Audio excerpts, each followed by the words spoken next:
السلام علیکم ورحمۃ اللہ وبرکاتہ۔ ان الحمد للہ والصلاۃ والسلام علی رسول اللہ صلی اللہ علیہ وسلم۔ محترم سامعین کرام، آج ہم بات کریں گے ایک ایسی قوم کے بارے میں جس کو اللہ تعالیٰ نے کہا کہ میں نے تمہیں ساری اقوام پر برتری عطا کی ہے۔ اس سے میری مراد یہود ہے۔ آج ہم دیکھتے ہیں تاریخ کے آئینے میں کہ اس قوم کی کیا تاریخ رہی ہے۔ تو آج کا موضوع ہوگا ملعون و مبغوث قوم، تاریخ کے آئینے میں۔ ایلیا یا یروشلم، جس کا قدیم نام بیت المقدس ہے، اس میں مسجد اقصی واقع ہے۔ اس کی تعمیر بیت اللہ شریف کے تقریباً 40,000 سال کے بعد اس کی تعمیر ہوئی۔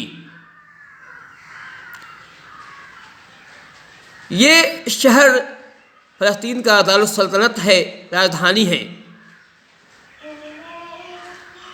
مورخین کے مطابق بیت المقدس یا ایلیا یا یروشلم 20 مرتبہ اس کا محاصرہ کیا گیا،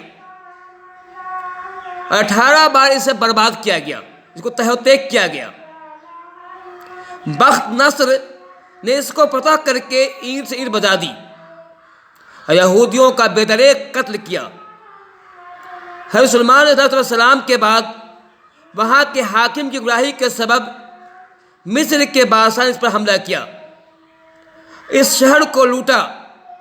400 سال کے بعد دوبارہ مصر نے حملہ کیا اور فلسطین کی تمام عمارتوں کو منہدم کیا۔ تیسری بار بخت نصر نے حملہ کیا اور اسے برباد کر چلا گیا۔ اپنے جانے کے اپنا نائب بھی چھوڑ گیا، جو بعد مداد عہد دینے لگا۔ اس نے اس کی اصلاح کے لیے پھر دوبارہ حملہ کیا اور ہزاروں یہودیوں کو قتل کیا۔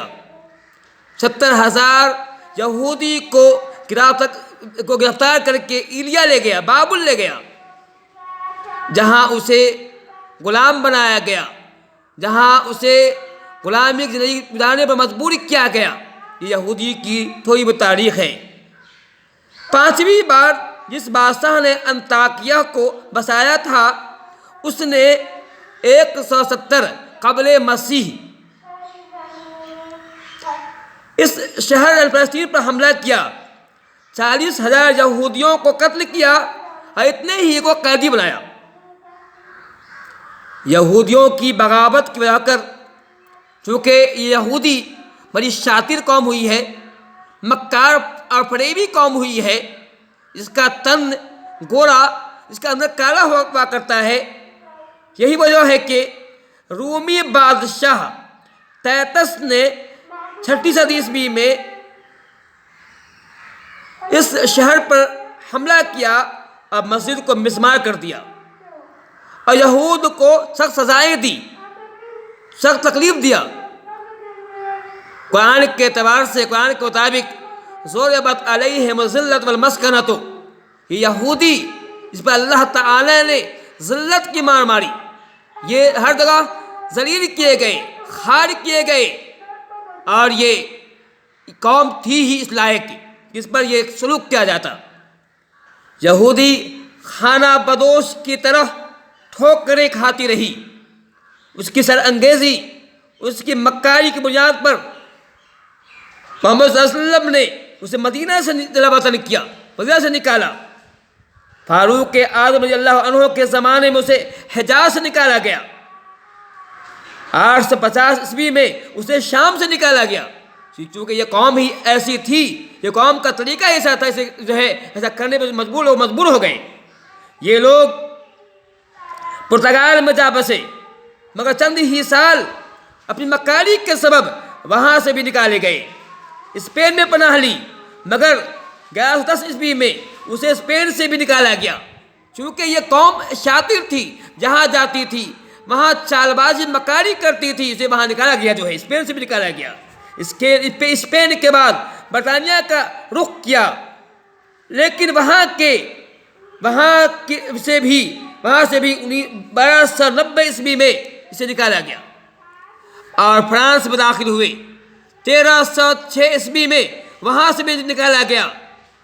یہ یہودی اس کے بعد بلجیم میں جا بسے، لیکن اپنی شر انگیزی کی بنا پر 1370 عیسوی میں وہاں سے بھی نکالے گئے۔ اس کے بعد یہ یہودی زیکوسلاویا جا بسے، وہاں سے نکالے گئے، تو پھر فرانس کا رخ کیا، فرانس نے 1394 عیسوی میں پھر دوبارہ وہاں سے نکالا۔ یہ لوگ وہاں سے نکلنے کے بعد ہالینڈ میں جا بسے اور 60 سال وہاں رہے، لیکن اس کی مکاری آہستہ آہستہ بڑھتی گئی۔ وہاں کے بادشاہ مجبور ہو گئے، اور پھر انہوں نے 1510 عیسوی میں وہاں سے نکال دیے گئے۔ وہاں سے نکلنے کے بعد پھر یہ اٹلی پہنچے، پھر وہاں سے نکل کر 1527 عیسوی میں جرمنی میں پناہ لی۔ اندازہ کیجیے یہ کیسی قوم تھی، جہاں جہاں گئی وہاں سے نکالی گئی، چونکہ اس کی چال ہی ایسی ہے۔ یہ ایسی بدترین قوم ہے، یہ ایسی گھٹیا قوم ہے، ایسی شر انگیز قوم ہے کہ یہ قوم ایسی نہیں ہے کہ بچایا جائے۔ ہر جگہ نکالا گیا، دیکھا آپ نے فرانس نکالے گئے، دیکھا آپ نے بلجیم سے نکالے گئے، دیکھا آپ یوگوسلاویا سے نکالے گئے، اور جہاں جہاں گئی قوم اس وہاں نکالے گئے۔ پھر اٹلی پہنچے، پھر وہاں سے ان کو نکالا گیا، 1540 عیسوی میں وہاں سے نکال دیا گیا۔ جرمنی میں پناہ لیا، پھر وہاں سے نکالے گئے، ترکستان کا رخ کیا، ترکی میں رہنے لگے۔ 19ویں صدی میں روس میں اس کی فتنہ انگیزی سے تنگ آ کر مغربی روس کے عیسائی ان پر ٹوٹ پڑے، اور ان کا قتل عام کیا۔ چونکہ یہ فتنہ پرور قوم تھی، مغربی روس کے عیسائی کو برداشت نہ ہوا، اس پر ٹوٹ پڑے، اسے قتل عام کیا، اس قوم کو جو ہے ہلاک کیا۔ 18ویں صدی میں کلیسائے انگلستان اس سے تنگ آ کر انہیں علیحدہ لباس کا حکم دیا۔ یہ ذلت کی آخری انتہا تھی کہ کلیسائے انگلستان نے یہودیوں کے سنگ تنگ آ کر کے یہ حکم دیا کہ ان کے لباس علیحدہ کیے جائیں، تاکہ یہ پہچانا جا سکے کہ یہودی ہے، یہ لباس سے پہچانا جا سکے یہودی ہے۔ یہ شاطر قوم ہے، بدترین قوم ہے، جس کا بائیکاٹ کیا گیا، اس کا الگ کیا گیا ہے۔ اس لیے حکم صادر کیا، اور ایسا ہی ہوا کہ وہاں یہودیوں کا ایک الگ لباس بنایا گیا، اور انہیں یوں ذلیل و خوار کیا گیا، لیکن ہر جگہ نکالے گئے مسلمان جو دل کے سفید ہوا کرتے ہیں، جن کے دل میں رحم بسا ہوا ہے، جن کے دل کے اندر کسی آدمیت کا احترام باقی ہے، یہ وجہ ہے کہ مسلمانوں نے اس کو پناہ دی۔ سب سے زیادہ اگر کسی قوم نے اس کا ساتھ دیا ہے، پناہ دیا، اس کو مسلمان نے دیا ہے، لیکن یہ قوم آستین کے سانپ ثابت ہوئے، مسلمانوں کے پیٹھ میں ہی انہوں نے خنجر بھونکا ہے۔ تو میں نے کہا تھا سب سے مسلمانوں کو پناہ دیا ہے، ترکستان کے مختلف علاقوں میں رہنے لگے، مگر آستین کے سانپ ثابت ہوئے۔ خلافت عباسیہ کو مٹانے میں، ختم کرنے میں اس کا بہت بڑا ہاتھ ہے، مسلمانوں نے اس کو پناہ دیا تھا، لیکن یہ قوم جس کی مزاج ہی، جس کی طبیعت ہی شیطانہ تھی، جس کا چال چلن ہی شیطانہ ہے، اس نے اپنے فطرت کے مطابق اس نے وہی کام کیا جو پہلے کرتے آ رہی تھی۔ اس نے سلطنت عباسیہ کو جو مٹانے میں بہت بڑا رول ادا کیا ہے، اور اس طرح سے اس نے جو ہے اس کا حکومت برباد کیا۔ اور اب یہ قوم جو ہے فلسطین میں بس گئی ہے، اور اسرائیل نام کا اس نے شہر قائم کیا ہے، اور مسلمانوں کے خلاف ہی سازش کر رہی ہے۔ حالانکہ اس قوم کو جاننا چاہیے کہ اس کو اگر کسی نے پناہ دیا ہے تو مسلمان نے پناہ دیا ہے، لیکن یہ شاطر قوم، بدتمیز قوم سے کیا کہنا، یہ مسلمانوں کے خلاف بھی جو ہے پل پڑی ہے۔ یہی محمد نے بتایا تھا کہ اے مسلمانوں، تم پاؤ گے کہ مسلمانوں کی سب سے زیادہ کوئی قوم ہے، اسلام کی مخالفت یہودی قوم ہے۔